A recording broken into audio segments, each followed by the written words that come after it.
Miguel Gonçalves está connosco mais uma vez para a Última Fronteira, a rubrica semanal do Bom Dia ao Domingo. Miguel, bem-vindo. A história da Via Láctea e do Sistema Solar é feita também à custa de explosões e nascimentos de estrelas. Esta semana vais trazer 2 estudos que apontam em que sentidos? Olha, e que bonito que é. Vivemos numa altura da evolução da ciência e da tecnologia que nos permite fazer escrever o livro sobre aquilo que aconteceu nas redondezas do Sistema Solar, antes até do nascimento do Sistema Solar, e que no fundo molda também não só a história do nosso planeta, do nosso Sistema Solar, mas também da própria galáxia. E disseste muito bem, são 2 estudos extraordinários. O primeiro leva-nos mesmo alguns anos antes da formação do Sistema Solar. É que um conjunto de cientistas americanos analisou, obviamente, aquelas que são as rochas mais fascinantes, digo eu, que nós conhecemos, que são precisamente os meteoritos. Os meteoritos são a caixa negra daquilo que aconteceu no início da formação do Sistema Solar. E então o que esse conjunto de investigadores fez foi analisar, em termos geoquímicos, esse conjunto de meteoritos em particular, e depois analisou numericamente e também a órbita de muito daquilo que aconteceu aqui nas redondezas do Sistema Solar e chegou a esta conclusão que nós estamos a ver, esta animação, atenção, de algo que terá acontecido, se calhar uns 100 milhões de anos antes da formação do Sol, da formação dos planetas do Sistema Solar. Aquilo que nós estamos a ver como animação, e isto também é uma ilustração, foi a colisão de 2 estrelas de neutrões. O universo é feito também destes eventos verdadeiramente bombásticos. E deixa-me dizer-te que há 2 anos foi uma das grandes notícias a descoberta de ondas gravitacionais associadas à colisão destes 2 monstros estelares densos. Olha, isto é outra ilustração gira. Estrelas de neutrões é mais ou menos isto. São estrelas do tamanho de grandes cidades, imagina Nova Iorque, que é aqui o caso, mas que contém a massa de uma estrela. Portanto, é extraordinariamente denso. E quando tens 2 bolas tão densas a chocarem violentamente, então, Estela, tens uma das explosões mais extraordinárias do universo. Tão extraordinária que, nós se calhar estamos aqui também, se calhar devido a este tipo de explosões. E porquê? Porque hoje também sabemos que quando temos 2 estrelas de neutrões que colidem, ou quando temos uma estrela de grande massa que explode, ou então, até mesmo quando temos uma estrela pequenininha que pode, por vezes, também explodir, esse tipo de eventos muito energéticos, muito poderosos, lançam para os cosmos os elementos pesados. Quais? O ouro, a platina, por exemplo. E o que diz este estudo, e isso é verdadeiramente notável, é que eles conseguiram, este conjunto de investigadores, conseguiu então traçar a história de uma colisão de estrelas de neutrões que ocorreu aqui a cerca de 1000 anos-luz de distância desta nuvem primordial que deu origem ao Sol e aos planetas, e que essa explosão de estrelas de neutrões contribuiu com 0,3% dos elementos pesados que nós conhecemos no nosso próprio planeta. E, portanto, temos aqui uma gênese química à custa do choque de 2 estrelas, e já agora 0,3% pode parecer um número muito, muito pequenino, mas aquela explosão, aquela colisão de estrelas de neutrões que eu falei há bocado, que foi detectada pelas ondas gravitacionais, estima-se que essa colisão terá atirado para o cosmos cerca de 10.000 vezes a massa do nosso planeta, 10.000 terras de elementos pesados, de ouro, de platina, de urânio. Todos esses elementos são essenciais também para a construção de planetas como nós conhecemos. Portanto, é mais um capítulo da história que conta o que é que aconteceu antes para explicar o agora da nossa construção geoquímica. Mas o universo não é feito apenas de explosões.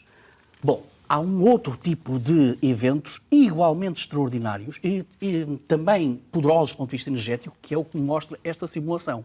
E isto é um outro estudo que vem da Universidade de Barcelona e de uma universidade francesa e que diz o seguinte: este conjunto de investigadores utilizou o poderoso telescópio espacial Gaia, que é um telescópio que tem uma capacidade tecnológica notável para ler a distância e as órbitas de mais de 1000 milhões de estrelas na nossa galáxia, e chegaram a uma conclusão fabulosa. Então, conclusão é essa: eles descobriram que, se calhar, mais de 50% das estrelas que nós vemos no disco da nossa galáxia, ou seja, se eu e tu fomos para um sítio muito escuro à noite e conseguimos ver uma banda de estrelas, quase que parece um monte de poeira com muitas estrelas no céu, isso é o disco da nossa Via Láctea. E esse estudo diz que mais de 50% dessas estrelas tiveram uma origem comum. Apareceram mais ou menos na mesma altura, que é como quem diz, houve uma espécie de baby boom estelar, autenticamente, que deu origem a todas aquelas estrelas. Isso é absolutamente notável, tem, portanto, uma maternidade comum e, de acordo com este grupo de cientistas, o que é que estará associado a este baby boom que aconteceu há cerca de 3, 4 mil milhões de anos? Olha, provavelmente foi quando a nossa Via Láctea comeu uma outra galáxia e depois toda essa agitação permitiu agitar também as bolsas de gás que dão origem ao nascimento de estrelas. Portanto, como vês, histórias sobre uma espécie de pré-história da nossa própria galáxia. As novidades desta semana fazem-se também, obviamente, sempre com revisões e previsões previsões e revisões de previsões, assim Exatamente. É que é. E é também de destacarmos a suposta primeira exolua e também novidades sobre um distante planeta anão.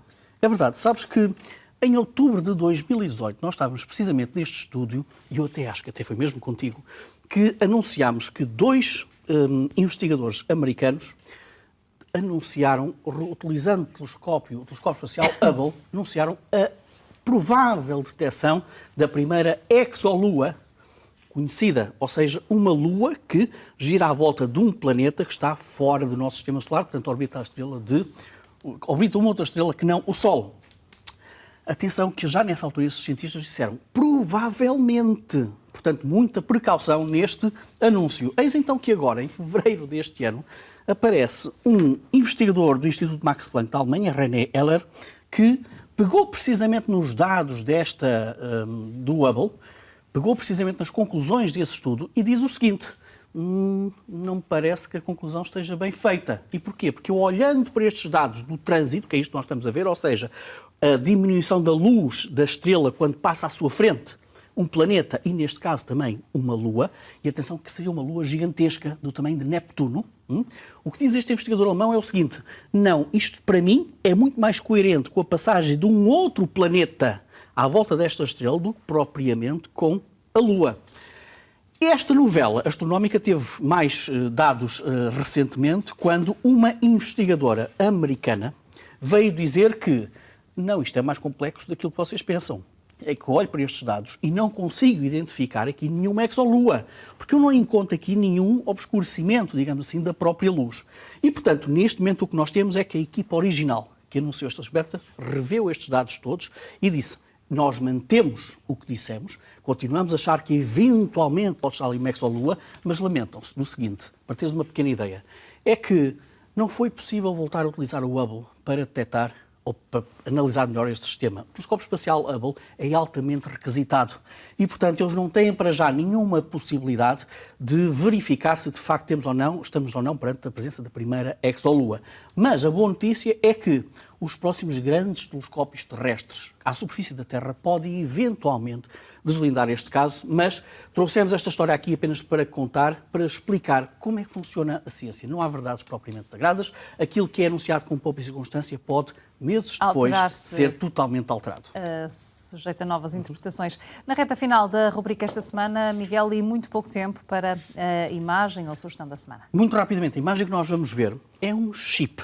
É um chip pequenininho, é um modelo tridimensional, complexo, minúsculo, biogerado, olha, é precisamente isto que nós estamos a ver, e que imitam a estrutura e a função de sistemas de órgãos humanos. Estes chips imitam o comportamento de órgãos humanos.